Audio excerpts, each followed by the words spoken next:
La société Driveco, qui équipe les Carrefour Market notamment, veut installer de plus en plus de bornes.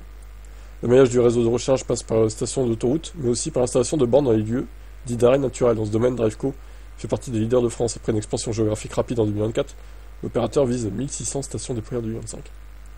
On a non seulement étendu notre réseau, mais aussi introduit des innovations révolutionnaires, comme la réservation à 7 jours. Une fonction unique en France. L'avenir de la mobilité repose sur notre capacité à allier accessibilité, performance et simplicité. Alors, honnêtement, les réservations de bornes, est-ce vraiment très utile? Il suffit que... Alors oui, si tu as une ou deux bornes par station, c'est vrai que, bon, ça peut être utile. Par contre, si tu commences à en avoir 6, 7, 8, 10, je vois pas trop l'utilité d'avoir des bornes qui peuvent se réserver à l'avance.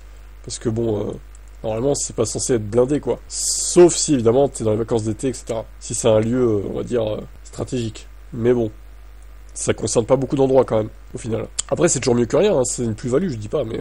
Perso, moi, je pense pas que j'aurais besoin un jour de réserver une borne.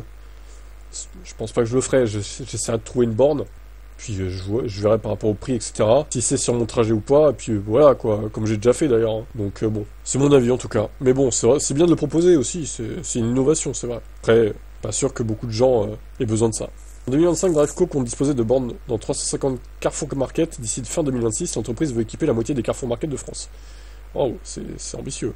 La société équipe également des parkings d'entreprise, notamment chez Airbus, Sixt, Volvo et Hyundai. Pour améliorer l'expérience de recharge, Driveco va également s'appuyer sur l'IA et l'analyse de données. L'objectif, renforcer l'efficacité énergétique de la recharge électrique.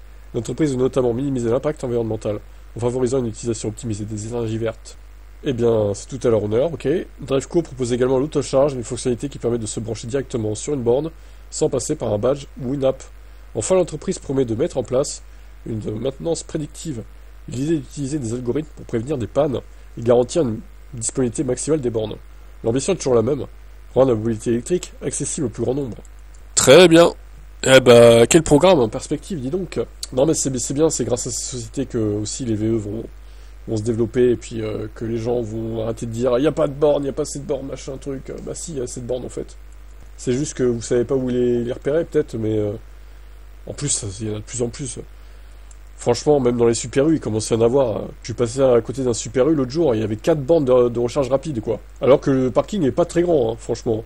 D'ailleurs, à mon avis, elles vont être squattées, mais bon, c'est franchement pas mal. Allez, je vous laisse commenter, ciao.